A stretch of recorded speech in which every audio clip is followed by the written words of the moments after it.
Hello again, everyone. This is Steve Kallas, speaking of sports, along with Westchester County Post contributor Johnnie Kallas, and we're here to break down the final eight, 4 games this weekend in the NFL. We're going to look back briefly, and then we'll go through each game individually for this coming weekend. The thing that I was the most surprised at, Johnny, was obviously the Cleveland Browns and what they did to the Steelers. I thought the Steelers, who were 11-0 and then were horrific, had shown some real life against the Indianapolis Colts in the second half of that big comeback win. I know you can say it was just one half, but I thought they had turned it around. And then inexplicably, Pouncey snaps the ball 4 feet over 6'5" Ben Roethlisberger's head. Roethlisberger and Connor get to the ball first at like the 2. Roethlisberger kind of backs away, maybe because he's the quarterback. Connor literally falls down to get the ball and misses it. And then it gets kicked into the end zone or booted into the end zone or pushed into the end zone, 7-0 on the first play. Now, of course, that's only one play, and it was pretty much a beatdown from there, 28-0. But the Steelers made a run of it in the second half, but the Browns won. All credit to them. I did not like them at all. But, they've got some weapons. They're much better, like most teams, with a lead. And I give them credit, but I'll also notice that the Steelers made it a game in the second half. I think it was 35-23, and the Steelers had the ball. But, it wound up being a romp anyway. So I didn't really like either team who played there. And unfortunately for the Browns, they get the Chiefs this week. But I'll hold that off. Give me any thought you have on last week's games, and then we'll go to these 4 this weekend. Yeah, I think the best quarterback matchup ended up being Tom Brady versus Taylor Heineke, which I don't think a lot of people expected. I think Brady answered a lot of questions about how the Bucs can deal with pass rush, but I think Taylor Heineke is a legitimate threat for the Washington football team going forward. And if they have a good quarterback, they're going to win the NFC East next year and probably be a double-digit win team. So that's more of a reflection going forward. But if Heineke lives up at all to what he did last weekend, which I think he can based on his 2 performances this year, Washington is a team to like going forward. But yeah, I'm happy to move on to this week's upcoming exciting divisional matchups. Okay, we're going to take them in order, so I'll read the times and what station they're on. First is the Rams go up to Lambeau to play the Packers. That's Saturday, 4:35 on Fox. We're taping this early on Thursday. You'd like to do something like this at Saturday at about, 3 o'clock, because so much is happening with COVID, etc. But the Packers, 6.5-point favorites. I went back and forth on this game in my mind. And the Rams, who was the quarterback last week? Was Cooper Kupp okay? There's still too many question marks for me with the Rams. Give them all the credit in the world. Obviously, they beat Seattle. But Aaron Donald has a rib injury. He hasn't practiced. But, he said he's okay. Goff has practiced. But the concussion, Wolford, they think he had a concussion. And he hasn't practiced. He hasn't been cleared. So it looks like it's Jared Goff who, has that thumb still. It's incredible. He's got 2 pins in his thumb. He played 12 days after surgery. But I think that's an awful thing. Cooper Kupp is still hurt. He's going to play. To me, they have too many question marks at the highest level. They do have, as you've pointed out a lot, Jalen Ramsey. I love Darius Williams. So they have 2 really good corners. Can they stop Devontae Adams? That seems to be a big question. I actually saw something where they said even though they shut down a guy like a DK Metcalf, that Adams is even more dangerous than Metcalf because he's more versatile than Metcalf. But, to me, it all goes back to Aaron Rodgers. He should be the MVP. Aaron Jones, good running game. Looked at the weather forecast up in Green Bay. At the start of the game with wind chills, it's going to be in the low 20s. It doesn't look like there'll be any snow. But, the Rams always seem to me historically to be kind of soft in the cold weather. That's just off the top of my head. I didn't do any research on that. So I kind of like the Packers. They did lose Bakhtiari for the season. He's really good on their O-line, and that's a problem. And you're right, the Rams have a great defense. But I think I'm going to go Packers. I'm going to go -6.5. I think they're going to win the game and cover. What are your thoughts on Rams at Packers? Yeah, I think so the Packers, Aaron Rodgers playing at home against a team that virtually doesn't have a quarterback unless Jared Goff has made considerable improvement in terms of his thumb in less than a week, because no, I guess it would have been a week since they played Saturday afternoon. So I'm going to go with the Packers, but I'm going to take the Rams with the spread. I was hoping for Packers -7. I think it might have been Packers -7, but it went down to 6.5 maybe at some point this week. I really like the Rams defense. We talked about a few weeks ago, and then the Rams made us look bad that they look like the most complete team in the NFC. You can't say that with an injured quarterback, but I can say that they have as good a defense as anybody, probably with New Orleans in the NFC. They got incredible pressure on Russell Wilson when Aaron Donald was out of the game. So, I mean, they can generate pressure even without Donald. As you said, one of the Packers, I think, best offensive linemen is out for the game. And I really like their cornerbacks, Jalen Ramsey, Devontae Adams. It's going to be one of the most exciting matchups this weekend, maybe one of the most exciting matchups of the year. Devontae Adams led the league in touchdown receptions. He missed 2 or 3 games. So I'm going to go with the Packers because it's in Lambeau, because Jared Goff is hurt. But I'm going to take the Rams with the spread. I think their defense can make this really close, and it's going to be interesting to see the guy we agree should be the MVP up against maybe his toughest challenge yet from a defensive standpoint. So the second game, you're going to take the lead on it. Ravens go up to Buffalo Saturday night, 8:15 on NBC. The line I've seen fluctuate, Buffalo -2.5, Buffalo -3. Have you seen that? Has it changed? I thought the Ravens were the favorite. It's back and forth, or the Ravens, last you saw the Ravens were -2.5 maybe? I thought it was Buffalo -2.5, but maybe I didn't see something right. Yeah, no, I think it is. No, I'm pretty sure it's Buffalo -2.5. So why don't you take the lead on that? I obviously picked the Ravens to win the Super Bowl last year. Shows you how wrong I was. Not as confident this year, although Lamar Jackson does seem more mature. I thought he regressed during the regular season, but let me hear your thoughts and your pick, and then I'll give mine. Yeah, Mafia. It's pretty exciting that Buffalo is hosting not just playoff games, but playoff games now in the divisional round. I think it's fair to say, whether they'd admit it or not, that Buffalo would much rather have faced the Steelers this weekend, which they would have faced if they had beaten Cleveland. The Buffalo has also beaten Pittsburgh already this year. Buffalo's only lost 1 game since, I wrote this down, since October 19th, and it was the Hail Mary game, the Kyler Murray Hail Mary to, really, it was the DeAndre Hopkins Hail Mary. Right. Made it traffic. Couple of problems for Buffalo. Well, the main one is they're 17th against the rush on defense. So we know what Baltimore's going to do, and Baltimore on both sides of the ball is going to stick with their identity whether it works or not. They're going to run the ball on offense, and they're going to blitz on defense. They blitz more than any other team in football. Interesting stat, though, Josh Allen has more touchdowns against pressure than any quarterback in football this year. He has 19 touchdowns against pressure. The Baltimore defensive coordinator already said they know what's coming. We're going to pressure him. I never liked that. I guess that's a Baltimore mentality. We're going to tell you what's going to happen. You're going to have to deal with it. I picked Buffalo to go to the Super Bowl when the playoffs started, not before the year, but when the playoffs started. I'm going to stick with them, though. I do think this is their worst matchup. I think it's going to be a close game. They could have easily lost the game against Indy last week. But they found a way to win. And I think Josh Allen just getting that first playoff win under his belt, I think they're playing with a lot of confidence. Like I said, I've only lost a single game since mid-October.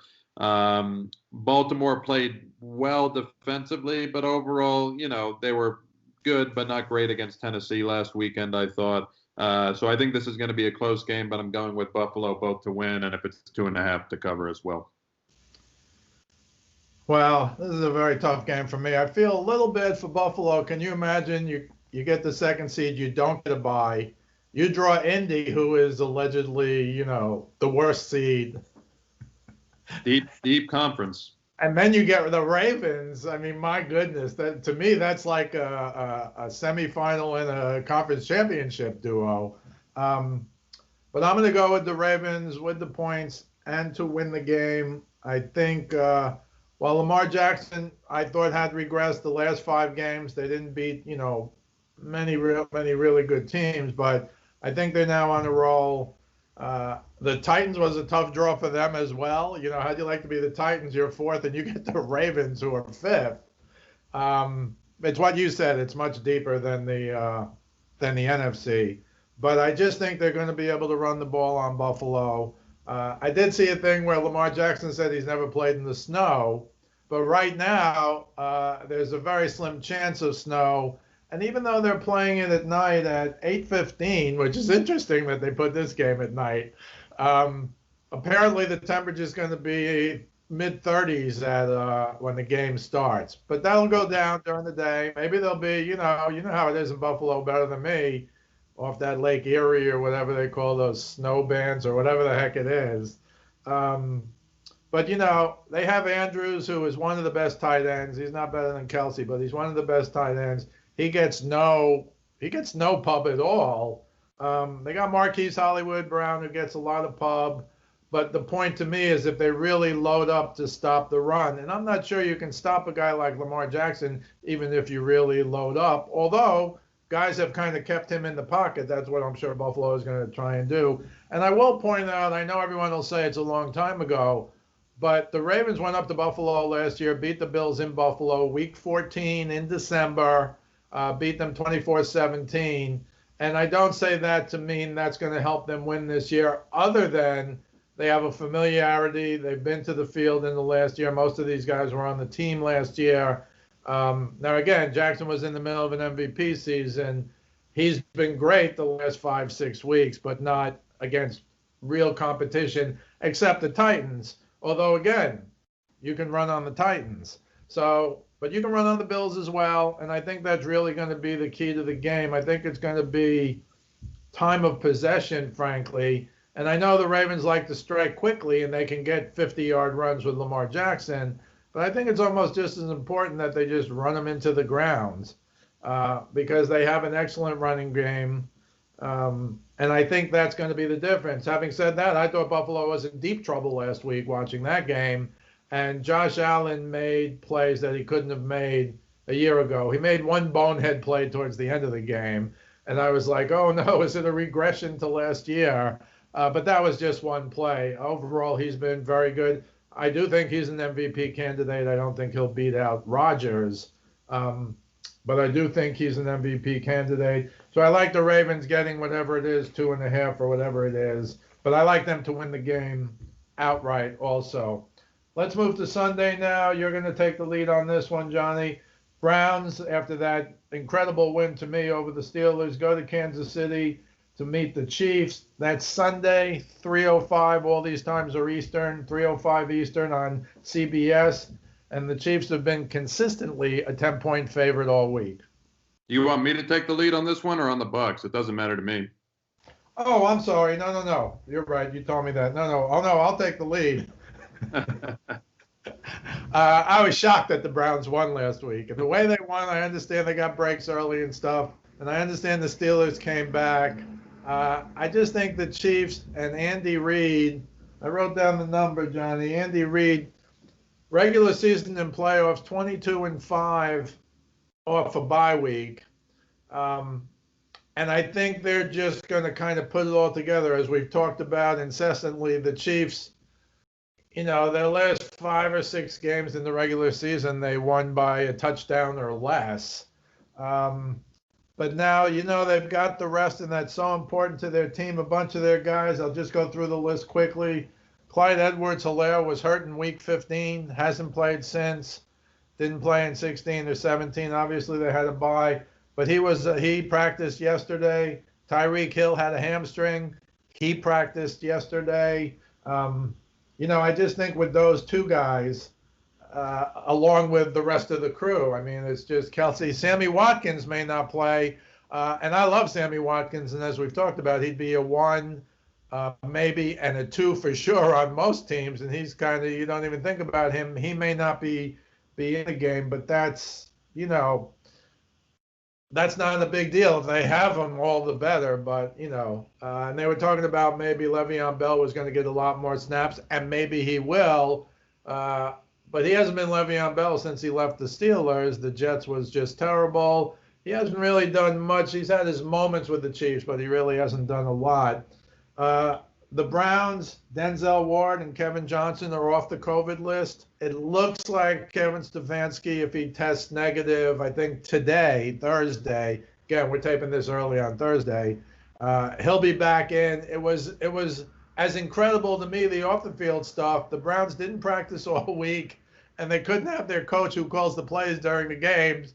And again, maybe you'll tell me they got some breaks early, so it was 28-0, and that's all she wrote. But I just found that to be an incredible victory. I was thinking of leaning and taking the Browns, but I just think Andy Reid off a bye, the team with plenty of rest, the team as healthy as they've been in weeks. I think if there's going to be a blowout, I think it's going to be this one. So I like the Chiefs -10 over the Browns. How about you? So I like the Chiefs straight up, but I'm going to, I feel like in some ways I'm rolling with my heart this week as opposed to my mind. Like when I picked Buffalo to go to the Super Bowl, I'm taking Buffalo against Baltimore. I'm going to take the Chiefs to win outright, but I'm going to go with Cleveland against the spread. I can see Patrick Mahomes lighting this game up. So don't get me wrong. Cleveland is not very good against the pass. We kind of saw that against Big Ben last week, who ended up with a totally obnoxious stat line. One, you could see Mahomes maybe approaching without the interception numbers. I think they're going to throw the ball a lot. I don't see why they'd shy away from that in this game. But look, the Chiefs, the last 7 games their starters have played, have all been one-score games. And some of those games were against teams a lot worse than Cleveland, Carolina, Atlanta. So I know it's the playoffs. I know Mahomes' playoff game. He kind of has that rare combination of, he's both the probably best quarterback in the world just physically, but also has the clutch gene. We saw that in the Super Bowl last year. But I'm going to take the Browns to cover. The key for the Browns in this game is time of possession. I've seen too many of these Chiefs games where they're controlling the ball for 35, 40 minutes. How do you think you can beat this is what they did against the Bucks. How do you think you can beat the Chiefs when they control the ball for 35 to 40 minutes? New England had a blueprint for a couple of years. Control the ball for 35 to 40 minutes against the Chiefs, and you're going to put yourself in a position to win. I think the Browns can do that with Nick Chubb and Kareem Hunt. They have, I think, the best running back duo in football. As long as Baker Mayfield doesn't try to match Patrick Mahomes, which he can't. Baker Mayfield's nice, but he can't. He needs to stick to, hopefully, their game plan, which is just pound the run, try and control the ball. And like I said, I still like the Chiefs, but I think they can get it close. It's also a perfect game, as I'm sure you've thought about, but I understand why you're taking Kansas City. Perfect game for a backdoor cover, which I wouldn't be surprised at either. So I'll take the Chiefs to win, but, I think Cleveland can keep it close, and I'm going to go with them in terms of the spread. Okay, the final game of the weekend is Sunday night, 6:40 on Fox, 6:40 Eastern Time. And the Bucks go down to the Dome to play the Saints. The Saints are -3. Take it away, Johnny. Who do you like and why? Yeah, hard to get a more exciting divisional round matchup than this. Could very well be Drew Brees' last game. It looks like it's definitely his last season. I saw that little spoof Frank Caliendo, who's a funny impersonator and a comedian, put out about the 2 oldest humans meeting for a chance to go to the NFC Championship. Called Tom Brady the Big Bang himself. I kind of like that nickname for Tom in his Tampa Bay years. Look, head-to-head, Drew Brees is 5-2 against Tom Brady. 2 of those wins, I believe, were with the Chargers. And obviously 2 of those wins were this year. But, can you say Brees has Brady number? If they win this game, I think you can. I don't think you can yet. Alex Kappa is out, who's one of Tampa Bay's best offensive linemen. It's kind of a problem when one of your best offensive linemen is out against maybe the team with the best front 4 in football. And it looks like Hendrickson, who was out for New Orleans last week, could be back, and he's one of their almost quieter pass rushers. He's excellent, and he severely disrupted Brady the first couple times they played. And unlike, I think, Washington, who I think maybe has as good of a front 7 or front 4 as New Orleans, arguably, New Orleans is better in the secondary. Lattimore and Jenkins are both very good. Lattimore has had Mike Evans' number. We're going to have to see if that continues this week. Evans playing a little bit injured. But if you can single cover Evans, it gives you some flexibility to do other things with other guys. But what I say, the Saints have two very good corners. The Bucs now have three really good receivers. And it's not just three really good receivers. It's also Rob Gronkowski, Cameron Brate, Scotty Miller, Leonard Fournette. I mean, they have like 7 legitimate weapons on that team, and they're protecting Brady better. I said it last week. I'll say it this week. If you protect Tom Brady, I don't care what the defense is now. He's going to put up 30 plus. I think if they protect Brady, even against this defense, they're going to put up 30 plus. The key is not turning the ball over, which they did too much in the first 2 games. So I'm going to go with the Bucs. I picked them to win the Super Bowl. So I'm going to go with the Bucs. I think if they win this week, they can beat anybody. But just really quickly, the bigger concern for me, I think the Bucs will score. How do they slow down Drew Brees? The Bucs pass defense, as we saw last week, is suspect at best. It's hard to get pressure on Brees, whether it's through blitzes or even just with 4, because he gets the ball out of his hands so quick. Michael Thomas, Alvin Kamara, Jared Cook, we've heard it all. I think they need to the Bucs need to find a way to have Drew Brees show some of these, playoff shortcomings he's had at times. At times, it's been out of their control. The refs a couple years ago, though, I'll remind everybody, Drew Brees still got the ball to begin overtime of that game at home. Every Saints fan in the world would have taken that at the beginning of the year. Your guys with the ball at home at the beginning of overtime. That same day, Brady had the ball at the beginning of overtime in Kansas City, converted 3 third and 10s. So in terms of that, if it comes down to crunch time, I'm always going to take Brady. But I will say the one unit in both of these teams that is most suspect is the Bucs secondary, and that's kind of a problem. So I can see this going either way, but I'm going with Tampa. Well, as you know, I picked the Saints to go to the Super Bowl. My whole brilliant theory of Tampa going up to Green Bay and beating Rodgers because they already crushed them, and then the Saints beating Tampa because they already beat them twice. Obviously, that's out the window now, and it's going backwards. But I do like the Saints -3. There's that theory that's been around football forever, which is hard to beat a team 3 times in 1 year. And the third time, of course, is always in the playoffs. But in the history of the NFL, that's happened 22 times. And the teams that have won the first 2 have completed the sweep 14. They're 14-8. I'm not saying that even means anything in this game, but I was having some trouble and still have trouble getting over, not the week 1 loss to New Orleans. I thought they would, but I thought by week 9 they'd beat Tampa, and we thought they were. And it wasn't just a loss, Johnny. It was a beatdown. I mean, it was 38-3. It wasn't a game. But I do want to read you some stats I saw on ESPN since week 10 for both teams. The first one for the Bucs, since week 10, they're averaging 34.1 points per game. That's number 1 in the NFL, as you probably know. And then the other stat that I have is they've been second in offensive efficiency. Again, this is since week 10, the week after the game.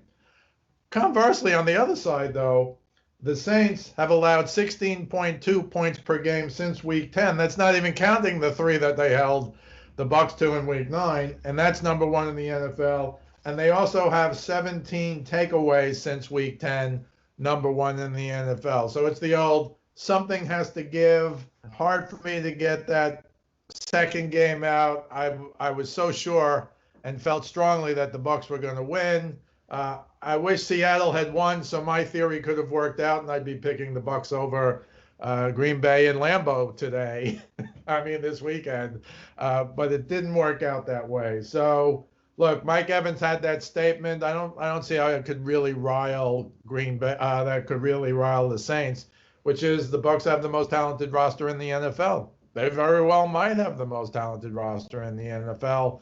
That's the old, you got to do it on the field. The Bucs, to me, like the Ravens, did what they had to do those last few games. They were dominant. They didn't play particularly really good, teams, but they did win last week.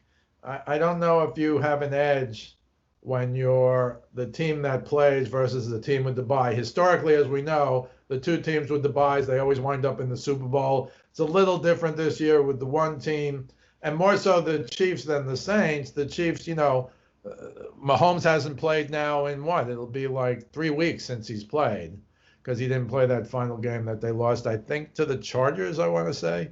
But whatever. So I do like the Saints -3 over the Bucks. Because of you, frankly, I'm kind of hoping for the Bucks to win. But I also want to stay loyal to my Super Bowl pick, even though the way they're going to get there is a little messed up. Because if we're talking next week, and I'm not saying we will, but if we're talking next week about the Saints going to Lambeau, I'll have an even tougher decision to make than I've made this week. Any final thoughts on any of these games before we wrap it up? Yeah, just a couple that you made me think about with the Bucks Saints, which I think is the most exciting matchup. I know I'm a little bit biased because even though Brady left the Patriots, I'll admit I still root for Brady. I hope he does well. I could see him playing well and them losing this game, frankly. Um, it's true that the Bucks didn't play anybody late in the season, but I think the real test was Washington, who, whatever metric you use, they have an excellent defense, and they definitely have an excellent pass rush. And Brady passed that test, I thought, with flying colors. He would have thrown for 450 yards if Chris Godwin could hang on to the ball.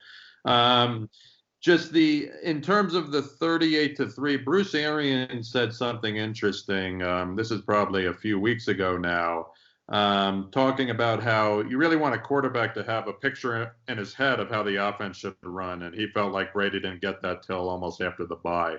I think Brady clearly has that now. I don't know the psychology of quarterbacks that well, but whatever that is, he has it now. I'm not sure. He definitely didn't have it in week 1. I'm not sure if he had it in week 9. Antonio Brown obviously is a possible X factor. And the last thing I'll say is a historical comparison. The New York Jets lost to the New England Patriots. I think it was in week 12 back in the 2010 season, 45-3. They had to go into Gillette in the divisional round of the playoffs, and they beat the Patriots up. I think the final score was 28-21. It wasn't even that close. So I think, it's hard to rationalize how can the Bucks overcome what happened in week 9. But I do think there's some historical precedent for it, and I think this team, especially offensively, is a lot different. I think the Saints could still score 38. But I think the Bucks are going to score more than 3. I'll put it like that. All right. Excellent commentary, Johnny. This is Steve Kallas speaking of sports, along with Johnnie Kallas. We'll see you the next time.